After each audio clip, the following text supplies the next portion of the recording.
আপনারা যারা SSC result নিয়ে চিন্তা করতেছেন, চিন্তা করারই কথা।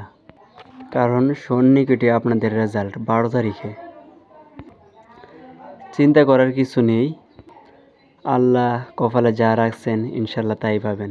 যেমন ইনপুট দিছেন তেমন আউটপুট পাইবেন ইনশাল্লাহ। আমার সামনে মোবাইল দেখতেছেন। এই মোবাইল দিয়ে এখন আপনাদেরকে আমি এসএসসি রেজাল্ট কীভাবে বাইর করতে হয় আপনাদেরকে ওই নিয়মগুলো আমি দেখিয়ে দেব। আপনাদেরকে আমি অনলাইনে দেখিয়ে দেব, তারপর আপনাদেরকে আমি অফলাইনেও দেখিয়ে দেব। কারণ রেজাল্টের প্রকাশের দিন অতিরিক্ত ভিড় থাকবে অনলাইন, যে কারণে আপনি অফলাইনে আপনি সহজেই দেখতে পারবেন। আর রেজাল্ট খারাপ হইলে কিছু করার নাই। রেজাল্ট খারাপ হইলে আর একটা ভিডিও করব, আপনারা দেখে আসবেন। আপনাদের মতো এমন হাজার হাজার ছাত্র কিন্তু ফেল চলে যাবে। প্রতি বোর্ডে হাজার হাজার ছাত্র ফেল করবে। হাজার হাজার ছাত্রতে ফেল করেও তারা আবার বোর্ড চ্যালেঞ্জ করে আবার ফিরে আসবে ফেলের কাতার থেকে। আপনাদের জন্য আরেকটা সুযোগ আছে, আপনারা বোর্ড চ্যালেঞ্জ করবেন, অবশ্যই ফিরে আসবেন।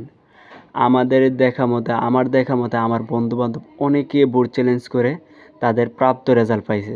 আপনারা যারা প্রাপ্ত রেজাল্ট পান নাই, অবশ্যই ইনশাল্লাহ প্রাপ্ত রেজাল্ট পাইবেন। আচ্ছা, এখন দেরি না করে আপনারা কিভাবে রেজাল্টটা চেক করবেন, আপনাদের কোনো কারণ নেই। আপনারা প্রথমেই ক্রোম ব্রাউজার আর নয়তো গুগল অ্যাকাউন্টে ঢুকে পড়বেন। আমি গুগল অ্যাকাউন্টে ঢুকতেছি। ঢুকে প্রথমেই আপনারা চার্জ দিবেন এসএসসি রেজাল্ট।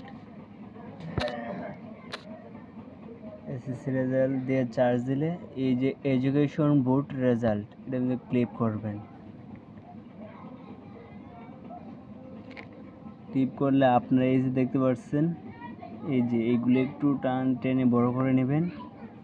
নিয়ে প্রথমেই এই যে এক্সামিনেশন, এটার মধ্যে ক্লিক করবেন। আপনারা যেহেতু এসএসসি পরীক্ষা দেবেন সেহেতু এসএসসির মধ্যে ক্লিক করবেন। এসএসসি দাখিল, এটার মধ্যে ক্লিক করবেন। তারপর কোন ইয়ারে পরীক্ষা দিচ্ছেন, 2024। আপনারা আপনাদেরটা ক্লিক করবেন। আমি 2023 দিছি, ওইটা ক্লিক করতেছি 2023। বোর্ড দিবেন, কোন বোর্ড আপনি যেই বোর্ডই থাকেন না কেন আপনি ওই বোর্ডটা দিবেন। আপনি যদি ঢাকা বোর্ড দেখেন ঢাকা বোর্ড দিবেন। আমি যেহেতু কুমিল্লা বোর্ড আছি, আমি কুমিল্লা বোর্ডটাই সিলেক্ট করতেছি। তারপরে আবার রোল দিবেন। আপনার যেই অ্যাডমিট কার্ডের মধ্যে যে রোলটা আছে ওই রোলটাই দিবেন। আমি আমারটা দিয়েছি, আপনি আপনারটা দিবেন, তাইলে আপনি আপনার রেজাল্টটা বাড়িয়ে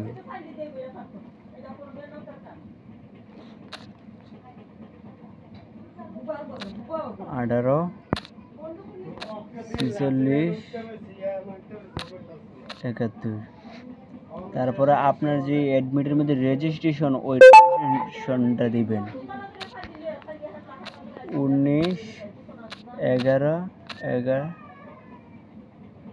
11 25 12। তারপরে এখানে দেখতে পাচ্ছেন 2 আর 8, আপনি 8 দিয়ে দিবেন, যোগ করে যত হয় তো দিয়ে দিবেন, তবেই ইনশাল্লাহ আপনার রেজাল্টটা বের হয়ে যাবে। এই যে দেখেন রেজাল্টটা বের হয়ে যাবে। আপনারা যেই দিন আপনাদের রেজাল্ট প্রকাশ পাবে ওই দিন আপনারা ওয়েবসাইটে নাও ঢুকতে পারেন, কারণ ওই দিন লাখ লাখ মানুষ সারা বাংলাদেশ থেকে ঢুকবে। ওই দিন আপনার রেজাল্ট পাইবেন না। আপনাদেরকে আমি আরেকটা ভিডিওর মধ্যে জানাবো কীভাবে আপনার এসএমএসের মাধ্যমে আপনার রেজাল্ট বের করতে হয়। ইনশাল্লাহ আরেক ভিডিও পর্যন্ত আপনারা অপেক্ষা করেন। ইনশাল্লাহ আমি কিছুদিনের ভিতরে আগামীকালের ভিতরে আপনাদেরকে একটা ভিডিও দেবো ইনশাল্লাহ।